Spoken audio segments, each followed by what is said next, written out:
Allô les mecs et les mecs. Hello ladies and gentlemen, and welcome back to another segment here on Project Purpose. For those of you who are new, we cover topics that relate to mental health, mental wellness, and education on a week-by-week basis. And today's topic of conversation is on mental wellness. And on the conversation on mental wellness today, I want to talk about your intuition. And so I want to talk a little bit about my philosophy around wellness and how it ties to intuition, because I think to live well, to feel well, you have to be in tune. You have to be in tune with yourself, because living well is translates differently for each of us. All of us are very different by way of what that will look like. What healthy looks like is different for each of us. It's not necessarily a cookie cutter recipe that we can copy and paste and replicate. And so the way that we figure out our journey to wellness, in my opinion, listening to our intuition and with understanding what our intuition is there to serve. And so part of that process or part of that journey comes with first recognizing your distinct selves. And so I call the distinct selves your delta. And so I've talked a lot about your delta, making sure that you're aligned to your delta. Also emotional, mental, and physical alignment. And so that's really important. But I think that to find that alignment, we need to first recognize that we are not our minds, we are not our bodies, and we are not our emotions. And so for me, that is the first step towards alignment. And I think it's a really important step, because a lot of people do not distinguish themselves from their bodies, or distinguish themselves from their thoughts, or distinguish themselves from their emotions. And it's really important to see yourself apart from those, because you can have a bird's eye view on how you are on your mental life. Like, you can think about your thoughts, you can think about the quality of your thoughts. And if you can think about the quality of your thoughts, or if you can cast judgment on your thoughts, then recognize that that is in its own signal that you are not your thoughts. There's like a layer of separation between you and the thoughts that you entertain. And when you recognize that you are not your thoughts, then you start to engage and interact with your thoughts a little bit differently. You start to be much more mindful and intentional about the kind of thoughts that you entertain. And you recognize that you can choose what thoughts you want to entertain. And the thoughts that you entertain will largely dictate the quality of your mental life. Because if you're entertaining thoughts that make you feel depressed, that make you feel discouraged, that make you feel like you don't have motivation to do things, then you're going to start really having that influence your ways of showing up in your personal life and in your work life. But if you start to be really mindful, and the practice of mindfulness, and even sometimes different styles of meditation, are about recognizing how you interact with your thoughts, recognizing that you are not your thoughts, and that you can decide if whether or not you want to interact with your thoughts. And so for those of you who really do suffer with intrusive thoughts, it's a really great philosophy to recognize and to put into practice by doing daily meditations, even if that's 15-20 minutes a day. I used to do it 25 minutes a day, and now I struggle to do it even once a week, right? Which is terrible, but I'm trying to get back to it. But I recognize that I'm not my thoughts. And so with that understanding, if I have a thought that pops into my head, I recognize that I always have the choice to engage or to dismiss. And if you don't recognize that you're not your thoughts, that you're going to engage with every thought that comes up, even the thoughts that are not healthy, that are not helpful, and that are not constructive. And so that's whether it's thoughts about the world around you or thoughts about yourself. But that's the first step of making sure that your delta is aligned. Now, when we talk about emotional attunement, recognizing that you are also not your emotions. Your emotions are signals, they're energy in motion. And so recognizing that your emotions are signals, then you start to cultivate a little bit more of a deeper understanding of how you yourself are built as a human being, what this human experience comprises. And your emotions give you information about how you feel about what's happening around you, how what's happening around you is impacting the world within you. And so you have different choices that you can make with those signals. But if you're not aligned, if you're not attuned, if you're not thinking about, well, how do I make sure that I honor myself, that I respect myself, that I act from a place of self-love? How do I make sure that I preserve my sense of dignity? That you might not understand what to do with these signals. And all of these signals are about self-preservation. They're about how you protect yourself in situations that could be not necessarily good for you. And not necessarily good for you doesn't mean you're in a dangerous situation. Our body will send us signals when things are just not in alignment with our values, or not in alignment with our personal sense of comfort, right? And so if you learn to listen to your signals, to your big emotions, and you attune and you align to your big emotions, then your more nuanced emotions become less nebulous to navigate. And so finding that mind, body, and emotional alignment is really about understanding what those emotional signals mean for you, which means you spend some time introspecting and reflecting and holding space for your emotions without needing to put words to them. And I think that in our society, we're just so attached to words all the time. And I recognize that we were first nonverbal, right? Our first few years of life were nonverbal years, and to assume that we didn't have a mental life, an emotional life, and a physical life in that timeline is completely ridiculous, right? We absolutely did. And maybe our mental life isn't as language centric as our mental life is now for the most most of us. But it doesn't mean we didn't have a mental life. It didn't mean we didn't have wants, needs, and desires. It didn't mean that we didn't need to figure out how to meet our emotional needs, how to meet our physical needs, how to meet our mental needs, or didn't feel the effects of our caretakers not meeting those specific needs. But now as an adult, you have much more arsenal in your repertoire to be able to do that work on your own. And so recognizing that you are not your emotions also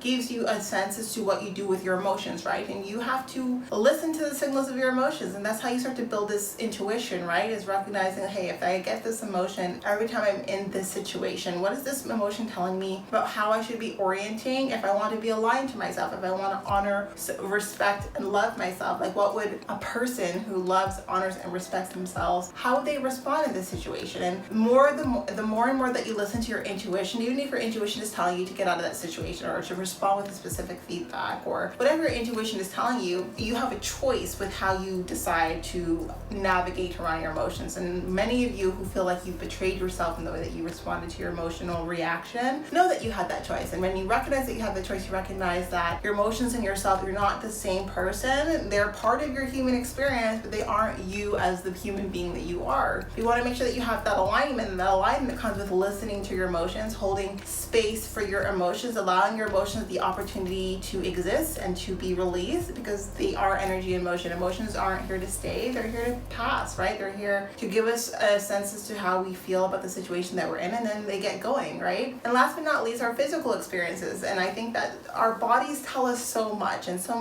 many of us are really numb to our body's signals. I am someone who, I have told you many times on this channel, for those of you who are new, I'm a highly sensitive person, and that is a technical term. So if you look up HSP, you'll learn more about people who are oriented this way. And what it means is that I have a highly hyper-reactive body. I have a hyper-reactive nervous system. I have a hyper-reactive immune system. Like, I respond immediately and quite aggressively to the world around me, right? So when I interact with different food, like, I will immediately know. I will know within 30 minutes if that food is something my body likes or if that food is something that my body hates. And I learned to be responsive, because if I were to choose to ignore my body's signals, then the reactions will get worse, right? And so I am someone who is completely dairy-free. I am gluten-free, and that is not by choice. That's because I had to cut those out of my diet, because my body just has no threshold for me eating those specific things. But having the sensitivity to those things, I know within 30 minutes if I've eaten something accidentally that has one of those ingredients in it, because I'm attuned to my body. And so much so that when I'm eating anything, whether I'm eating at home or whether I'm eating out, like, the first few bites, I'm listening to how my body's reacting to that food. And how many of us eat just absent-mindedly? Like, we're just shoveling food in, we're not really thinking much about it. We don't think about like how that food is nourishing our bodies. And if after you eat you feel lethargic, you feel like you have a really hard time feeling motivated and feeling energized, like, that's not the function of food, right? Food is supposed to give you energy. If the food you're eating isn't giving you energy, then that tells you that the food you're eating is not in alignment with what your body wants. It doesn't feel good for your body. And so it's important that we start to think about, well, why do we ignore these signals? Like, why do we continue to do things that make us feel bad when it comes to how we orient around our physical needs, around our emotional needs, around our mental needs, right? And I think that alignment and attunement comes when you first start recognizing, well, when we think about our mental life, like, what thoughts are healthy thoughts? When you start to think meta, and that's thinking about the quality of your thoughts, but then also putting your assessment and your evaluation into practice by deciding, well, how do I want to show up in the world? And then what kinds of thoughts would I need to entertain? And like, what kind of things do I need to interact with? Like, what kind of stimuli do I stay away from so that I can really start to curate the kind of thought life that I think is going to be best for me, that's going to think is going to be healthy for me? And it's those levels of intention that create delta alignment, that create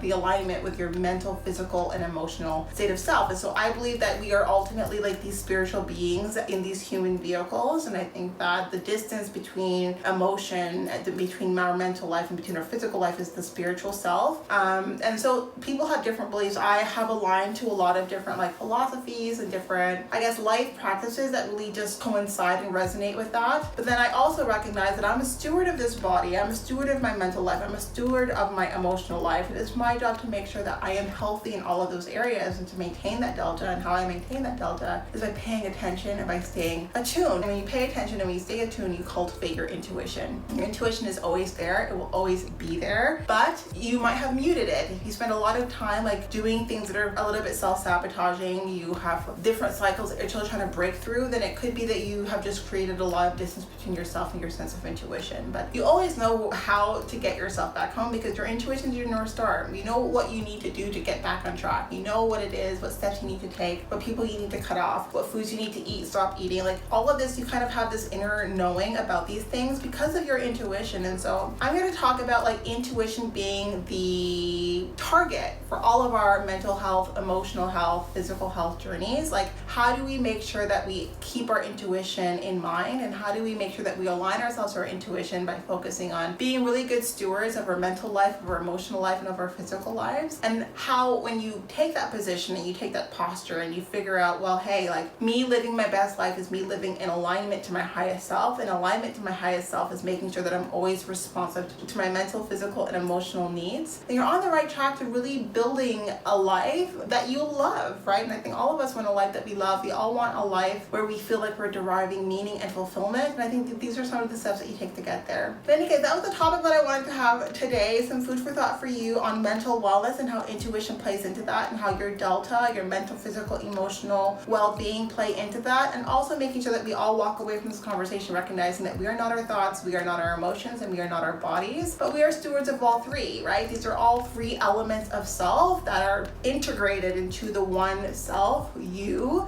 But because you can think about your thoughts, you can create distance between you and your emotions, and you can experience, like you can have this meta experience about what's happening in your body, then you recognize that you have a choice as to how to manage all of those experiences in a way that enables you to have that sense of alignment. I think that that's really important. I think for all of us to cultivate mental wellness, it's not about listening to magazines, it's not about listening to experts, it's about listening to yourself, because ultimately you are the expert in your own life. In any case, that was the topic of conversation for today. Some food for thought for you. If I have piqued your interest, and I do invite you to tune in, we do host live events at least twice a month, every month for the foreseeable future on our website, so definitely be sure to check that out. Now these events are paid events, so if you do see yourself participating in our community on an ongoing basis, then I do suggest that you take a look at our package plans. Yes, so we do offer package plans over and above our live events, as well as access to webinars and workshops largely focused on self-mastery over and above these events. So check that out. Be part of our game changer community, being part of the change that you want to see, allowing us a small role to play in your journey. We are on the road to 1K, so if you do leave us a like, if you follow us, if you're still here, then that's going to be so helpful. If you can share this video, all the more helpful if you think it's going to help someone that you love and care about. And I look forward to chatting with all of you very soon. We'll talk to you later.